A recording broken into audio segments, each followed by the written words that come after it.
The second type of kufr that we find, لا يخرج عن الملة. The person does not go outside the fold of Islam, and it is basically هو الذنوب, a kufr al-amali, the kufr disbelief of one's actions.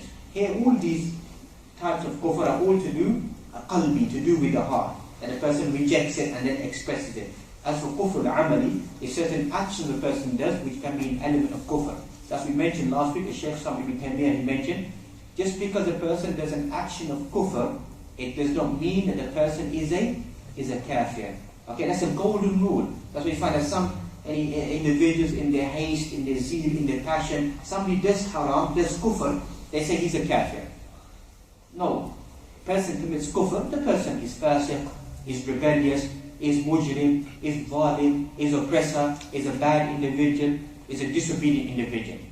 We cannot take that label and say now this person has become a disbeliever. A person is very vigilant about that, and obviously some people try to throw the blame upon other people, that you like to make any takfir upon people. And now obviously that now it is all crystal clear. And we request brothers at any moment inside our life, have we ever declared any individual to be a disbeliever? Abadan, never. Except for those individuals who many of the ulama have declared them to be disbelievers, who existed previously, whether it be people like Ibn Arabi, Shaykh Ibn Taymiyyah goes to review that he's aqa'id and he's believed. Likewise, maybe some contemporary individuals who existed around that time, that many ulama concluded these individuals, they're aqa'id and they believe, is outside the realms of Ahlul Sunnah.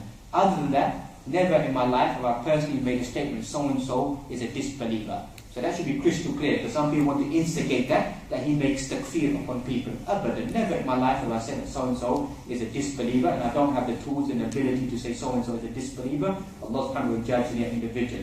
Likewise, another blame people want to say is to shajju' an-nas ila takfir. You try to encourage people to make takfir upon people. Never in my life do I encourage people to make takfir upon anybody.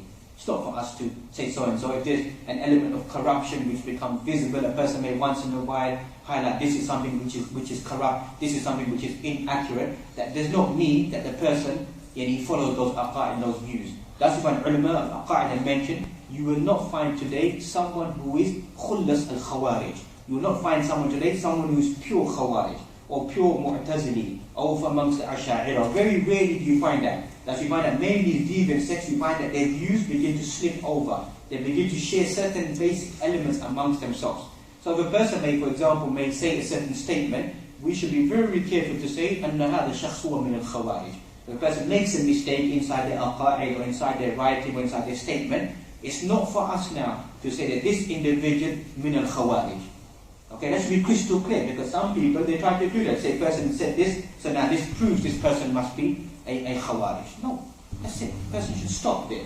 Because we find that any individual can have a misunderstanding, can have a mistake, or whatever it may be. So we should be very careful in getting around and applying rules and principles, being the layman, applying the rules and principles upon the layman around us. Okay, the rules and principles, we're safely concluding, are to be applied by a higher body, okay, upon the other people. They're not to be applied by just us. Just because we read a few texts and a few words, and then we try to say, right, this applies to so-and-so. It's not for us to do that. And nor should anybody try to do that.